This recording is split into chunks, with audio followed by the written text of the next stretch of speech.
For Will Brown, like you mentioned, Kobe, certainly a rough weekend, and that affected him pretty negatively in the grid ranking. So for more on that, let's bring Esha back in, and we'll give you an update on how the full grid ranking shaped out this week. Yeah, thanks, Ben. Now, taking a look at grid ranking, the top two in the grid ranking remained the same as there was no Formula One or IndyCar this weekend. The rest of the top 10 did see some movement, with MotoGP and supercars hitting the track. Will Brown fell outside the top 10 after crashing out on lap 1 in the first of the weekend's races at the Bend.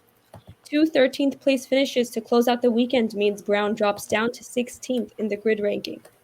Brody Kostecki moves to third place after earning his sixth win of the season in the Repco Supercars Series. Kostecki has finished in the top 10 86% of the time after 22 races. Only Alex Palou and Max Verstappen have a higher top 10 finish rate at 100%. Jake Dennis of Formula E finished with a 93% top 10 finish rate. So, Kobe, considering many anticipated SVG to dominate the Supercars series across all the grid ranking series, is Brody Kostecki the biggest surprise of 2023?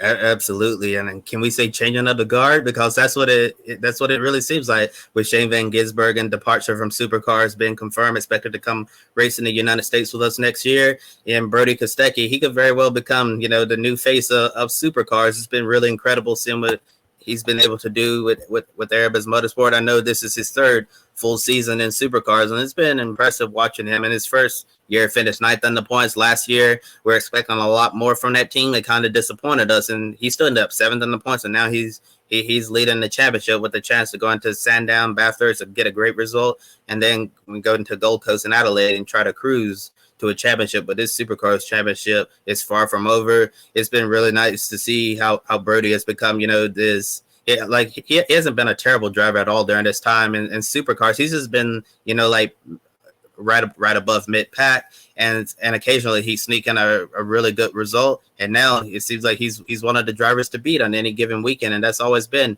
Shane Van Gisbergen. But SVG, the Gen 3 car combination, is just not working out at all, and it seems like Brody Kostecki really loves the way this drives. And also, with the previous generation of supercar, SVG drove that for so many years before this one, while Brody only drove this thing for only a couple of years. So SVG's a lot more experience. He's probably had to unlearn a lot of things about the old car, while Brody, his memory, it doesn't run too deep with that one. So it seems like he's transitioned to this new supercar a lot easier. Yeah, so really surprised to see how well he's running in 2023.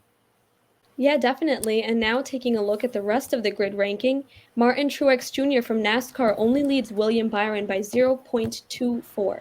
Next weekend, we have the Dutch Grand Prix for Formula One, IndyCar at Gateway, and NASCAR at Daytona. Plus, IMSA is racing for the Grid Endurance Performance Index.